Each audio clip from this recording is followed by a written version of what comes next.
Building muscle and losing fat both at the same time. That's a dream. Unfortunately, all the things are easier said than it is done.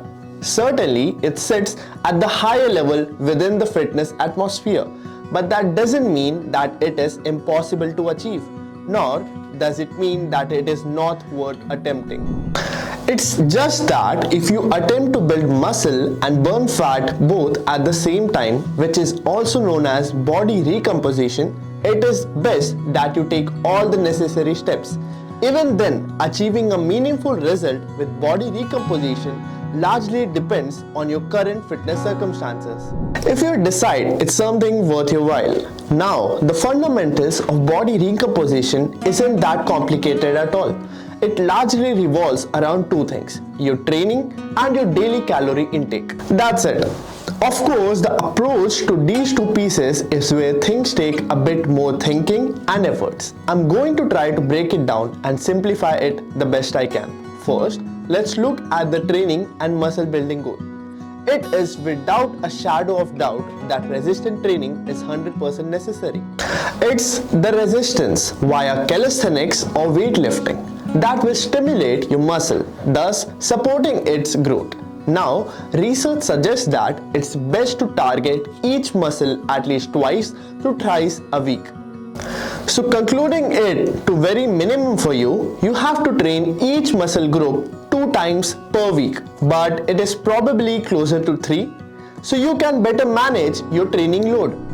Most of the training programs are for 5 to 6 days a week, which is allowing you to split your muscle group on separate days. In any case, your training must progress in both work volume and intensity. Talking about work volume, which is the product of repetition, time sets and the time the weight you are lifting. You should push your workout closer to failure, but not necessarily failure itself. Simply, it should feel difficult. Now, for your non-training days, you can simply take a break, recover, relax, or if you are up for it, you can do some cardio. Doing cardio helps you to burn more calories, thus hopefully helps you to burn more fat. You can choose pretty much any cardio that you enjoy, but I strongly suggest you not doing cardio like high intensity interval training, as it might surely impact your recovery. Now, where the magic really happens is nutrition. How many calories you should eat for your body composition, more or less, or the same at the maintenance level? Well, it is actually a mixture of all of them. And it is good that we are talking about training first, because how your nutrition is managed will be based on your training schedule. Ideally, you want to eat a bit more during your training days and a bit lesser or the same amount of calories on your off days. Now, I do say ideally because it is not exactly necessary. The main goal is to eat regularly and close to your maintenance calorie. Your maintenance calorie being the number of calories you burn on a daily basis. I'll leave a link to a calculator in the description if you need help figuring this number out. Anyway, the point of body composition is to maintain your current weight while shifting more weight of that particular weight towards your muscle and away from the fat.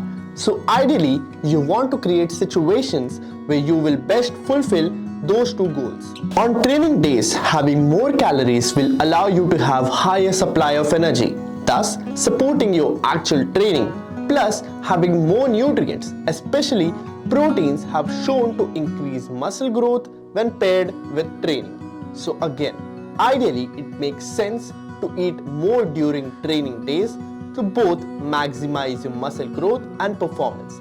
Around a 300 to 500 calorie surplus on training days, much of it from carbs.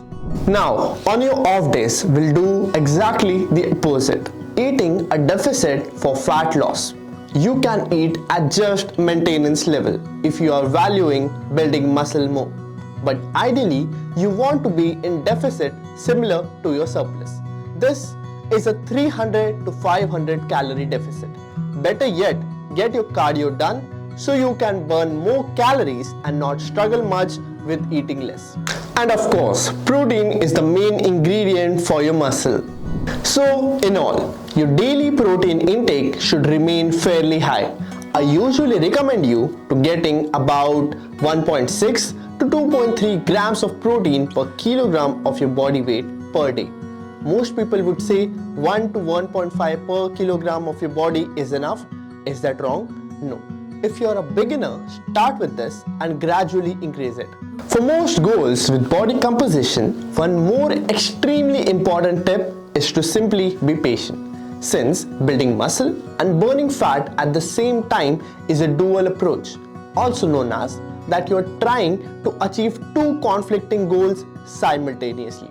Result will surely take much longer as compared to just bulking or cutting. It is also why you should first understand if this is something you truly think you should do.